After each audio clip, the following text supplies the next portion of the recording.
ہم مسلم ہیں، ایک مسلم کنٹری ہے، ہم اگر حدود کو کراس کریں گے تو بہت کچھ ہو سکتا ہے۔ رسول اللہ صلی اللہ علیہ وسلم نے فرمایا میری امت میں جو آخر میں لوگ آئیں گے قرب قیامت میں، ان میں ناچ گانے موسیقی کے آلات عام ہو جائیں گے اور شرابیں پی جائیں گی، تو فیکون فیہم خسف و مسخ او کما قال صلی اللہ علیہ وسلم، فرمایا اللہ شکلیں بھی مس کرے گا، لوگوں کی شکلیں تبدیل کر دے گا، بگاڑ دے گا اللہ لوگوں کی شکلیں، اور زمین میں دھسنے کے واقعات بھی ہوں گے۔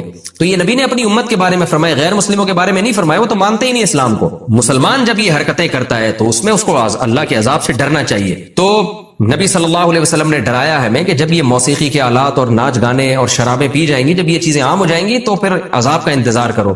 اس امت میں ایسا ہوگا، غیر مسلموں کے بارے میں نہیں کہا آپ صلی اللہ علیہ وسلم نے۔ بنی اسرائیل میں بھی دیکھیں، جو مسلم تھے نا، انہیں اللہ نے منع کیا ہفتے کے دن شکار مت کرو، انہوں نے پھر بھی شکار کیا۔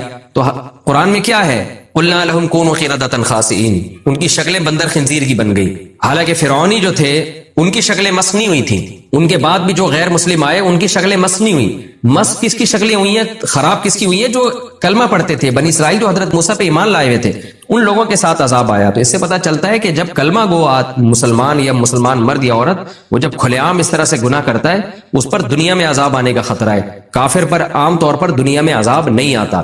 تو ہم ایک اسلامی کنٹری میں رہتے ہیں، اس طرح 14 اگست کے نام پہ شرابیں پینا، لڑکے لڑکیوں کا مکس گیدرنگ کر کے ڈانس کرنا، اور جو کچھ بےہودگی اور بدتمیزی اور ایک طوفان بدتمیزی کا ماحول بنا ہوا ہوتا ہے، یہ اللہ کے غضب کو دعوت دینے والی بات ہے۔ دنیا میں نہیں بھی آیا تو آخرت میں تو آئے گا۔ تو ہم اپنے ملک سے محبت کرتے ہیں، اور محبت کا تقاضا ہے کہ ہم اپنے ملک کو اسلام کی طرف لے کر آئیں گے انشاءاللہ، ایسے حکمرانوں کو لائیں گے جو اسلام سے محبت کریں گے۔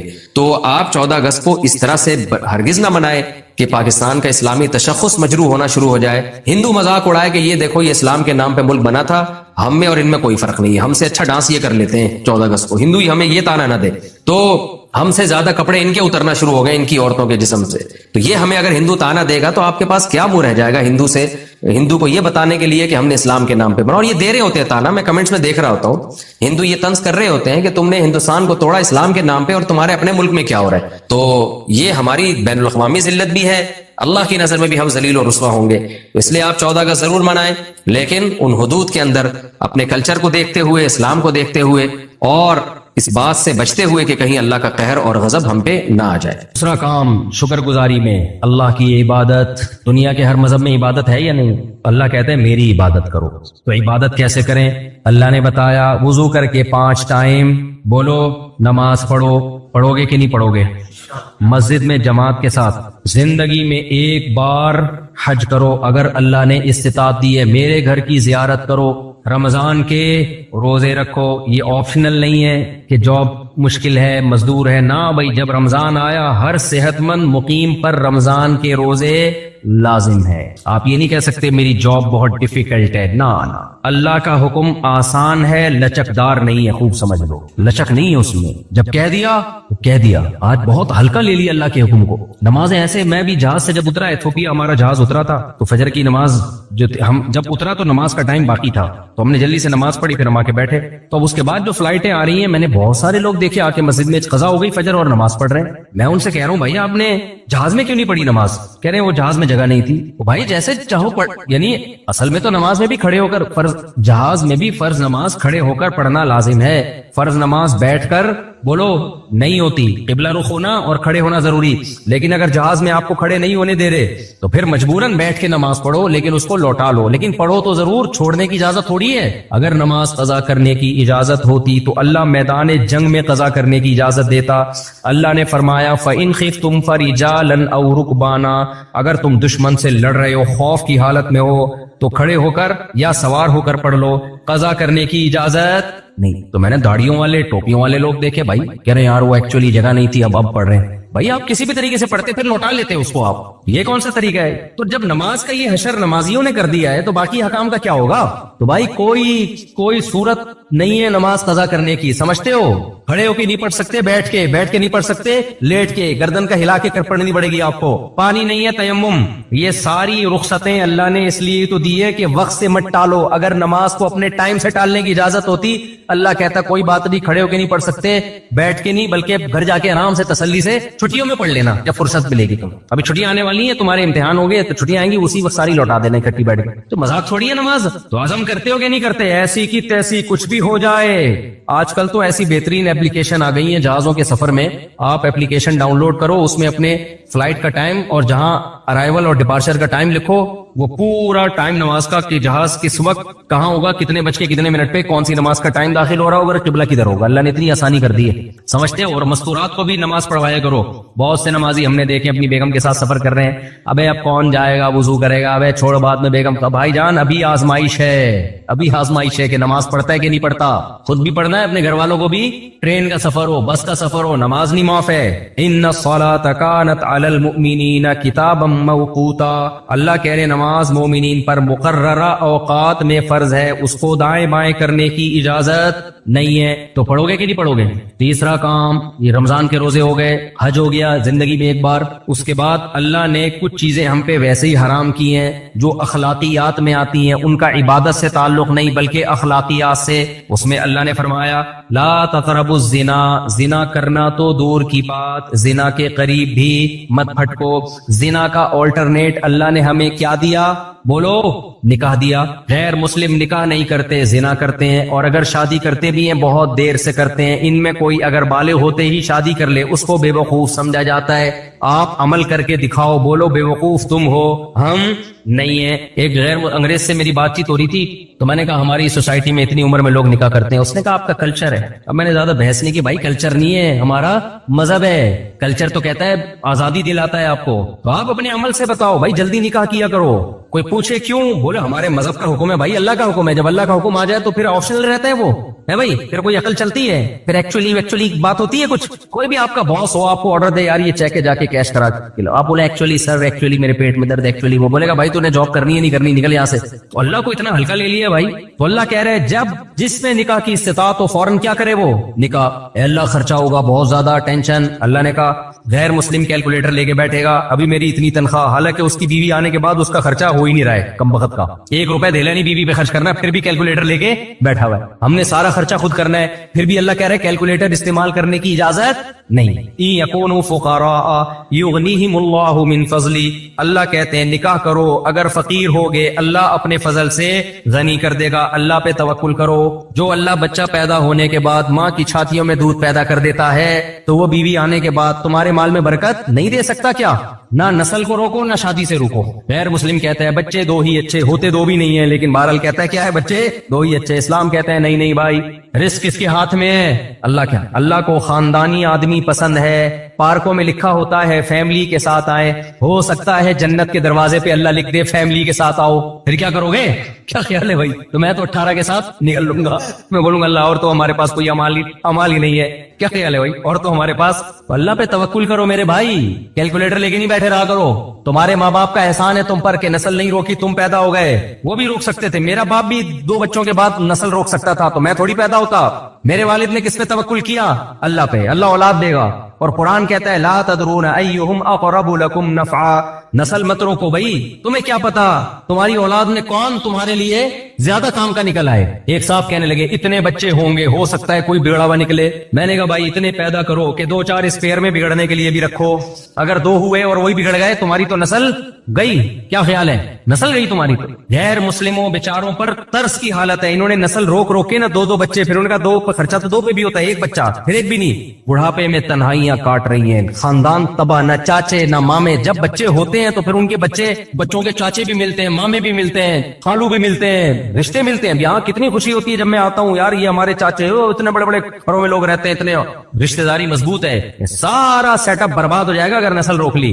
یہ ہمارے مذہب کا حکم ہے بھائی, ہم نے کسی فلاسفر کی اس میں نہیں سننی. بے وقوف لوگ ہیں جو تمہیں پٹیاں پڑھاتے ہیں ایکچولی تربیت نہیں ہوگی, تو ان کی اپنے بچوں کی دیکھو کیا تربیت ہو رہی ہے. علماء کے بچے اکثر خدمت گزار ہو جاتے ہیں الحمدللہ, نافرمان ہو کے بھی لبرل لوگوں کے بچوں سے پھر بھی اچھے ہوتے ہیں. اور یہ تربیت کے چکر میں نا 2 بچے وہ بھی کیا نکلتے ہیں, ایک ہی انڈا وہ بھی گندا. ہم نے دیکھا ہے گھروں کے حالات, وہ بھی تمیز سے باپ سے بات نہیں کرتے. مت ناروں میں آؤ, جلدی بات کو سمیٹتا ہوں میں, بھائی کیا کروں یار بریک ہی نہیں لگ رہی. تو جلد نکاح کرنا ہے. زنا کا آلٹرنیٹ کیا ہے؟ نکاح پیغمبروں کی سنت, اور زنا بدکاروں کی, برے لوگوں کی خصلت. تیسری چیز شراب. اخلاقیات میں کیا چیز آتی ہے؟ شراب اور نشہ. اتنی بری چیز ہے نا,